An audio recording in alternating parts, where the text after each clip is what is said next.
Hi everyone, thank you for joining me at Mrs. Lander's library. My video is not working this morning, so we're persisting and I'm just recording, but I'm unable to go live for our read aloud today. But I was really excited to hop on because something exciting happened overnight last night, and I really need to thank everybody because it's because of you that Mrs. Lander's library reached not only 50 but 56 subscribers. So that means that somewhere out there, 56 of you like what I'm doing, enjoy the stories that I'm bringing to you, and hopefully see that vision that I see about ensuring that we just have access to quality books that we love and enjoy and want to share with one another for a lifetime. So I couldn't be more excited. I kind of watch the numbers and I'm shocked that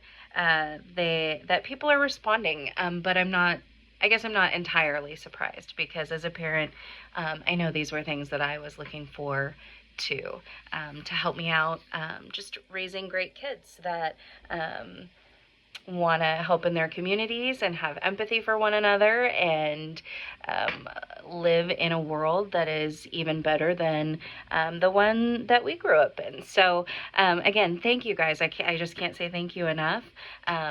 For anybody joining that doesn't know my story, my name is Candace Landers.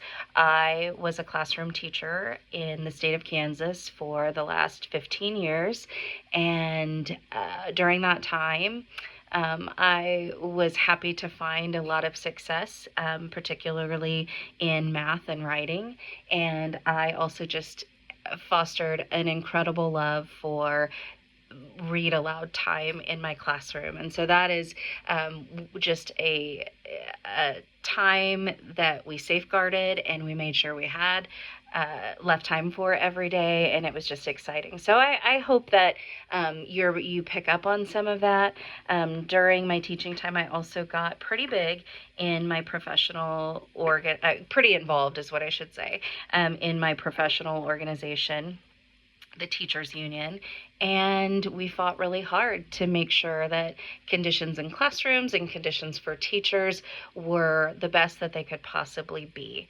And so even though I was sad to leave the classroom and to leave that setting where it was possible to make such an impact, I'm really excited to kind of carve this spot out for us to do something similar in our own kind of way, where we're just going to enjoy books and enjoy time together, and enjoy good literature, and especially that read aloud process, because I hope you find it to be a special time that's really enjoyable, and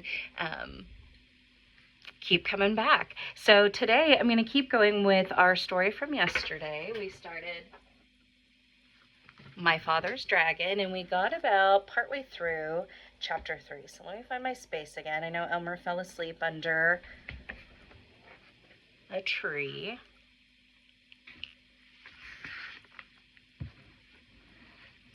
My father was very hungry when he woke up the next morning. Just as he was looking to see if he had anything left to eat, something hit him on the head. It was a tangerine. He'd been sleeping right under a tree full of big, fat tangerines. And then he remembered that this was the island of Tangerina. Tangerine trees grew wild everywhere. My father picked as many as he had room for, which was 31, and started off to find Wild Island. He walked and walked and walked along the shore, looking for the rocks that join the two islands. He walked all day, and once, when he met a fisherman, he asked him about Wild Island.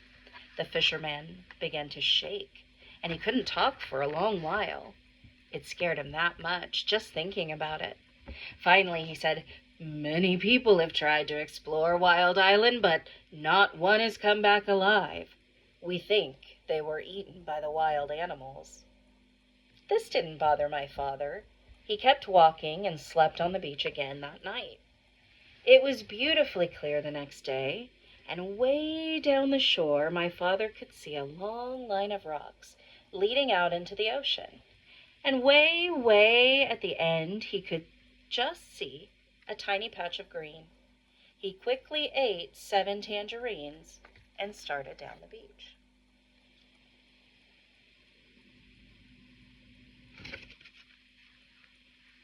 It was almost dark when he came to the rocks, but there, way out in the ocean, was the patch of green.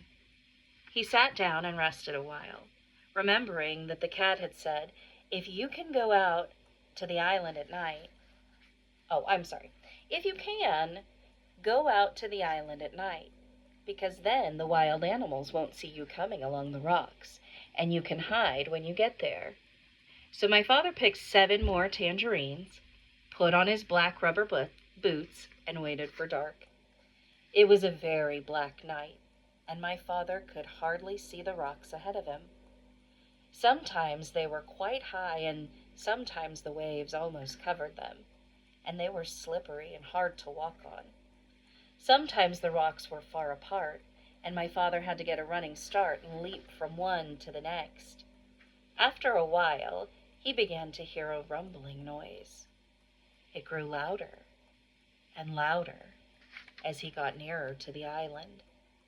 At last it seemed as if he was right on top of the noise, and he was. He had jumped from a rock onto the back of a small whale who was fast asleep and cuddled up between 2 rocks. The whale was snoring and making more noise than a steam shovel, so it never heard my father say, "Oh, I didn't know that was you." And it never knew that my father had jumped on its back by mistake. For 7 hours my father climbed and slipped and leaped from rock to rock, and while it was still dark, he finally reached the very last rock and stepped off on to Wild Island. Chapter 4. My father finds the river. The jungle began just beyond a narrow strip of beach. Thick, dark, damp, scary jungle. My father hardly knew where to go, so he crawled under a wahoo bush to think, and ate 8 tangerines. The first thing to do, he decided, was to find the river, because the dragon was tied somewhere along its bank. Then he thought, if the river flows into the ocean, I ought to be able to find it quite easily, if I just walk along the beach far enough. So my father walked until the sun rose, and he was quite far from the ocean rocks. It was dangerous to stay near them, because they might be guarded in the daytime. He found a clump of tall grass and sat down. Then he took off his rubber boots and ate 3 more tangerines. He could have eaten 12, but he hadn't seen any tangerines on this island, and he could not risk running out of something to eat. My father slept all day and only woke up in the late afternoon when he heard a funny little voice saying, "Queer, queer, what a dear little dock. I mean, dear, dear, what a queer little rock."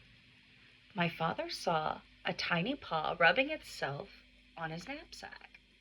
He lay very still, and the mouse, for it was a mouse, hurried away, muttering to itself, "I must smell somebody. I must tell somebody."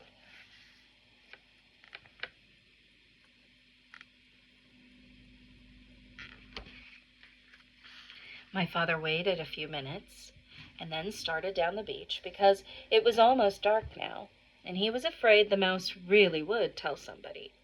He walked all night, and 2 scary things happened. First, he just had to sneeze. So he did, and somebody close by said, "Is that you, monkey?"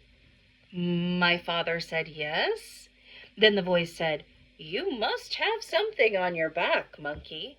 And my father said, "Yes," because he did. He had his knapsack on his back. "What do you have on your back, monkey?" asked the voice. My father didn't know what to say, because what would a monkey have on its back? And how would it sound telling someone about it if it did have something? Just then another voice said, "I bet you're taking your sick grandmother to the doctor's." My father said, "Yes," and hurried on. Quite by accident, he found out later that he had been talking to a pair of tortoises.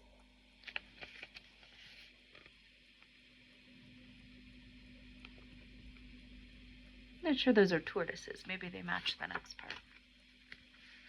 The second thing that happened was that he nearly walked right between two wild boars, who were talking in low, solemn whispers. When he first saw the dark shapes, he thought they were boulders. Just in time, he heard one of them say, "There are 3 signs of a recent invasion. First, fresh tangerine peels were found under the wahoo bush near the ocean rocks. Second, a mouse reported an extraordinary rock some distance from the ocean rocks, which upon further investigation simply wasn't there. However, more fresh tangerine peels were found in the same spot, which is the 3rd sign of invasion. Since tangerines don't grow on our island, somebody must have brought them across the ocean rocks from the other island, which may or may not have something to do with the appearance and or disappearance of the extraordinary rock reported by the mouse." After a long silence, the other boar said, "You know, I think we're taking this all too seriously. Those peels probably floated over here all by themselves, and you know how unreliable mice are. Besides, if there had been an invasion, I would have seen it." "Perhaps you're right," said the first boar. "Shall we retire?" Whereupon they both trundled back into the jungle. Well, that taught my father a lesson, and after that he saved all his tangerine peels. He walked all night, and toward morning came to the river. Then his troubles really began.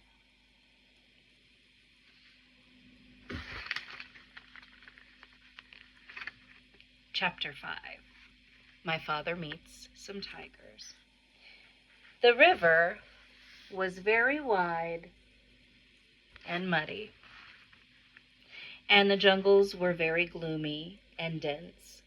The trees grew close to each other, and what room there was between them was taken up by great high ferns with sticky leaves. My father hated to leave the beach, but he decided to start along the riverbank, where at least the jungle wasn't quite so thick. He ate 3 tangerines, making sure to keep all the peels this time, and put on his rubber boots. My father tried to follow the river bank, but it was very swampy, and as he went farther, the swamp became deeper. When it was almost as deep as his boot tops, he got stuck in the oozy, mucky mud. My father tugged and nearly pulled his boots right off.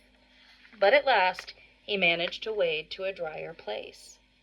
Here the jungle was so thick that he could hardly see where the river was. He unpacked his compass and figured out the direction he should walk in order to stay near the river. But he didn't know that the river made a very sharp curve away from him just a little way beyond, and so he walked straight ahead. As he walked straight ahead, he was getting farther and farther away from the river. It was very hard to walk in the jungle. The sticky leaves of the fern caught my father's hair, and he kept tripping over roots and rotten logs. Sometimes the trees were clumped so closely together that he couldn't squeeze between them and had to walk the long way around. He began to hear whispery noises, but he couldn't see any animals anywhere. The deeper into the jungle he went, the surer he was that something was following him. And then he thought he heard whispery noises on both sides of him, as well as behind. He tried to run, but he tripped over more roots, and the noises only became nearer.